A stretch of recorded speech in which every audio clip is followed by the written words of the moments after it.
My name is Scarlett, and I'm a 37-year-old housewife with no children. I work as well, balancing both roles. Today marks our 5th wedding anniversary, which also happens to be my husband Everett's birthday. Everett is the same age as me. Everett is a charming salesman working for a well-known company, where he's doing quite well. However, his job often requires him to work late and entertain clients, so we rarely spend time together. Our wedding was a modest ceremony held on a weekday, attended only by close family and a few friends. Both of us had jobs that required us to work on weekends, making it difficult to find a suitable time. Everett was particularly insistent on keeping it simple. For our anniversary and his birthday, I asked him to come home early. I even took half a day off from work to prepare. I bought his favorite Wagyu steak, wine, and cake from a department store and set up a beautifully decorated table. I waited eagerly for Everett to return home. However, despite my repeated requests, he never showed up. Instead, I received a single email from him, saying that he had urgent work and would be staying at the office. I was disappointed but tried to be understanding since it was work-related. I cleaned up the uneaten dinner and went to bed, though I couldn't shake a feeling of doubt, especially since he had told me he wasn't that busy. The next morning, I went to work as usual, but my messages to his phone went unread, and my calls went unanswered. Growing more worried, I called his office and was stunned to learn that he had resigned the day before and had apparently accepted a job in a neighboring prefecture. I hadn't heard anything about this. I rushed home and noticed his shoes by the entrance. My heart raced as I entered his room, only to find him packing his belongings into a suitcase. "What's going on?" I asked in shock, my eyes wide with disbelief. Everett simply clicked his tongue and handed me divorce papers, saying, "So, you've already figured it out. What's going on?" I asked, my voice trembling with shock. With cold, emotionless eyes, he echoed my question before bluntly stating, "Let's get a divorce." "Why? What for?" I demanded, still reeling from his sudden declaration. "I'm tired of you not fulfilling your role as a wife," he replied, his tone sharp and unforgiving. "You put work first. You barely cook. You only do laundry once a week. And the house is always dusty. I don't need a wife like that." "Wait a minute," I protested, feeling a surge of frustration. "For the past 2 years, I've made dinner and waited for you. But you always said you had already eaten and refused to have any. That's why I stopped cooking." "Even so, it's a wife's duty to cook and wait," he retorted, dismissing my explanation. "Besides, your cooking is terrible, so I started eating out." I shuddered at the harshness in his voice, remembering how he used to compliment my cooking when we were first married. Desperately, I reminded him, we agreed when we got married that I would do the laundry and cleaning on my days off, Wednesdays and Thursdays, but he just rolled his eyes and scoffed. "So, I'm supposed to tolerate a dirty house from Friday to Tuesday? That's ridiculous." "What's happened to you all of a sudden?" I asked, bewildered by his sudden change in attitude. "I never imagined you'd want me to quit my job after 5 years of marriage." "When I got a new job offer, I saw it as the perfect opportunity," he said coldly. "An opportunity for what? A divorce?" I was stunned. Everett had never complained about my work or housekeeping before, and I had seen no signs that he was unhappy or thinking of ending our marriage. "You never noticed how dissatisfied I was," he said, his voice icy. "I don't need a wife like that. I've rented an apartment near my new job, so I won't be coming back to this place." With that, he pushed past me, standing in front of the door with his suitcase, and left the house without looking back. I stood there, utterly stunned, unable to grasp what had just happened. A week later, I attended my high school reunion. I wasn't really in the mood to go, but I had already paid the membership fee. Besides, I hadn't been able to reach Everett since that day, and my frustration was growing with each passing day. I thought the reunion might be a good way to clear my mind. When I arrived, I saw that some of my classmates were divorced or single mothers, yet they were all leading strong and resilient lives. Up until that point, all I had hoped for was to mend my relationship with Everett. But as I thought about it more, I realized that if we reconciled, I would likely have to move with him to his new job location. In that case, staying at my current job would be impossible due to the long daily commute, even though it was just in the neighboring prefecture. On the other hand, After working for 17 years since graduating from junior college and earning a decent salary, it would be nearly impossible to find a job that offered the same income in the new location. Everett had completely shut me out, and I began to wonder if it was time to let go. What made my decision final was a phone call from Everett, pressuring me to move out. We had been living in a rented apartment, where Everett was listed as the primary tenant. The lease renewal period was approaching, and it seemed the real estate agent had contacted him about it. I told them we'd be moving out in a month, so make sure everything is cleared out by then, he said bluntly. I'm still living here, and you didn't even consult me, I protested. His response was cold and dismissive. I'm the one renting it. I don't need to consult you. That was the moment I knew it was truly over. Fine, I'll pack up my things this weekend or next, I replied, feeling defeated.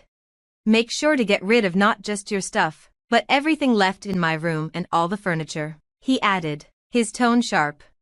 I was taken aback by his nerve. What are you talking about? You originally rented this place when you were single, and most of the furniture has been here since then. The other furniture and appliances were bought with your credit card. I'll take care of disposing of the items I primarily used, but you're responsible for getting rid of the rest and covering the disposal costs. I shot back. Without another word, he hung up on me. I couldn't believe how selfish he was, taking only what was precious to him and leaving the entire cleanup to me. This made me more determined than ever to go through with the divorce. Over the weekend, I began sorting through the closet, reminiscing about the happy times we had shared since our marriage. Among the items were things that belonged to both Everett and me. As I was going through them, I stumbled upon his high school graduation album. I suddenly realized that all the friends Everett had introduced me to were from after his college days. Absent-mindedly, I flipped through the pages of his graduation album, and that's when I noticed something unexpected. I submitted the divorce papers and informed Everett via email. A week later, I received a response from him in the evening, along with a picture. The image was of a marriage registration form with his name and that of another woman.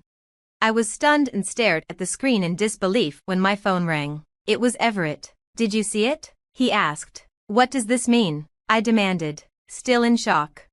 It's exactly what it looks like, he replied casually. I just had a wedding ceremony and remarried that woman.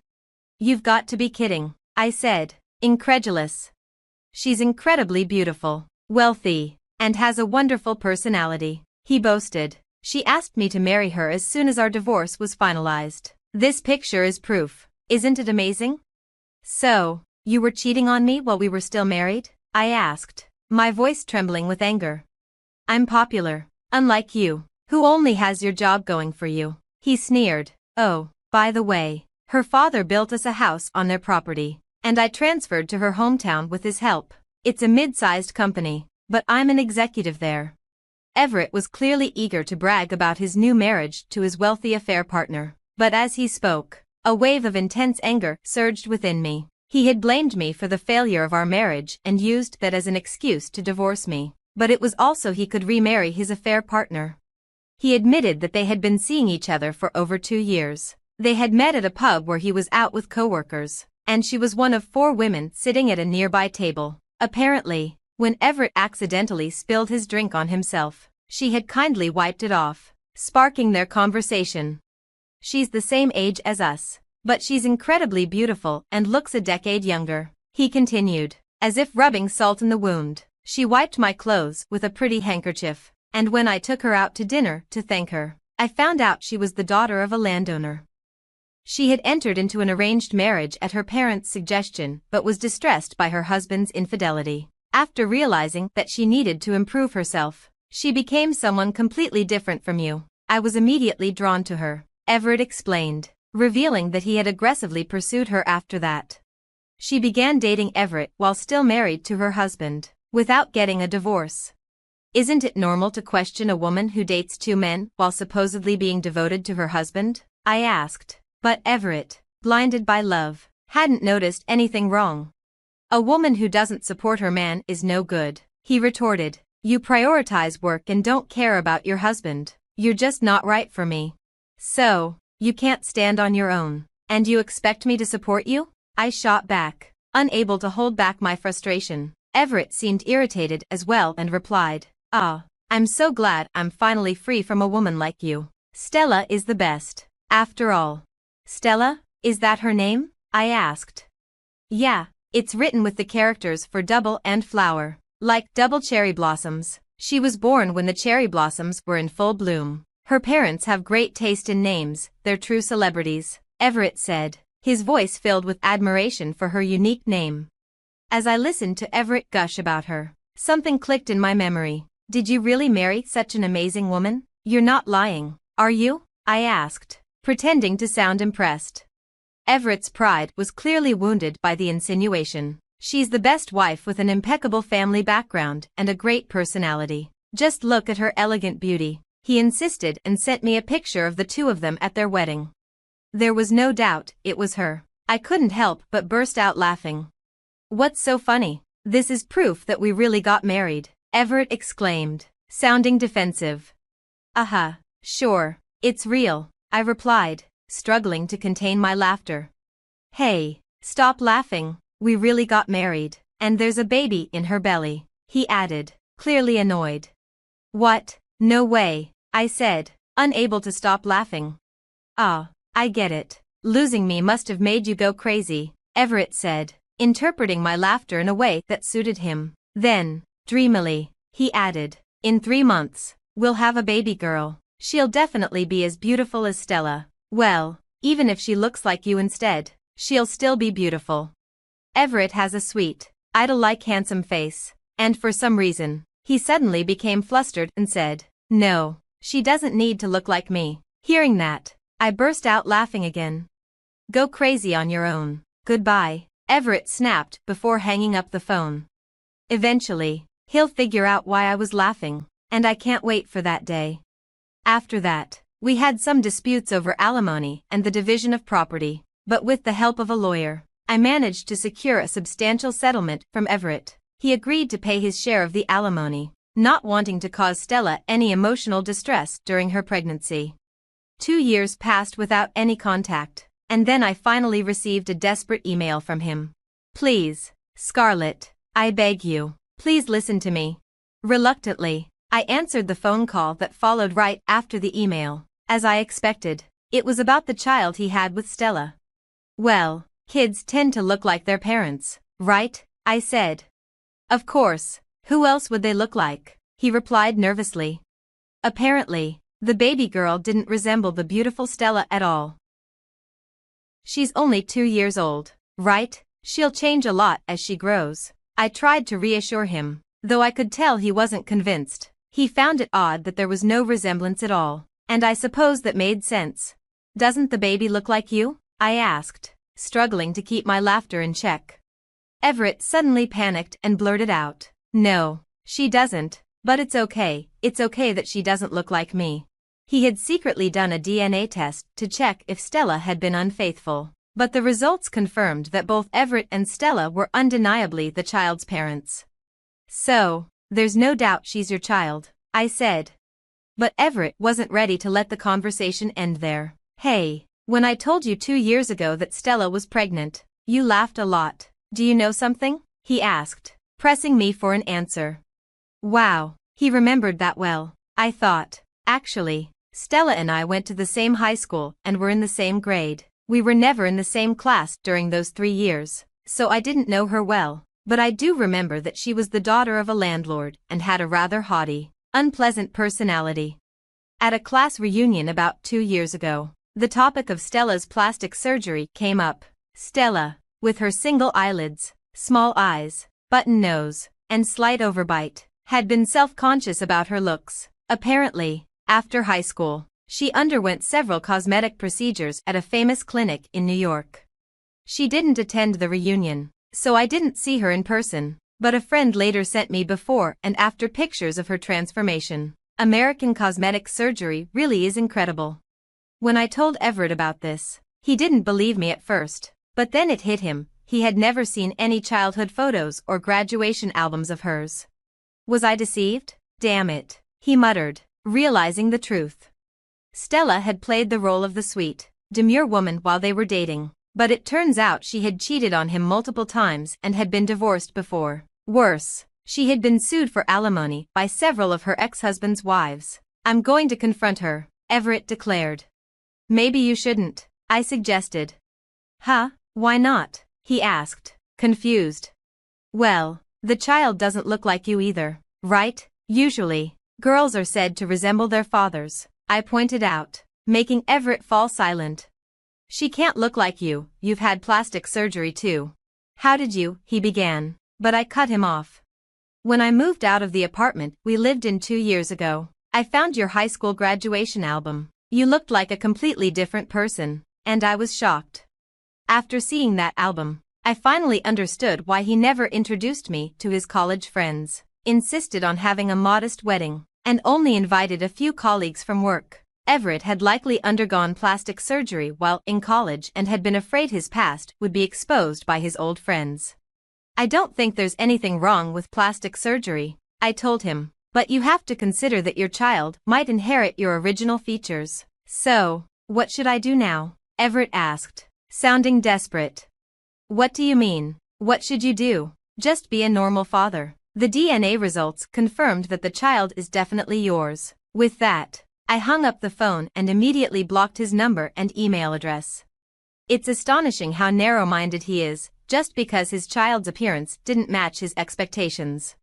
A year later, a friend of mine, who has a child the same age as Everett's daughter, showed me a picture of her little one starting kindergarten. The child was adorable. Interestingly, Everett and Stella's daughter didn't resemble either of them after their surgeries. According to my friend, who had become close to Stella, even Stella had expected her child to look more like Everett post-surgery.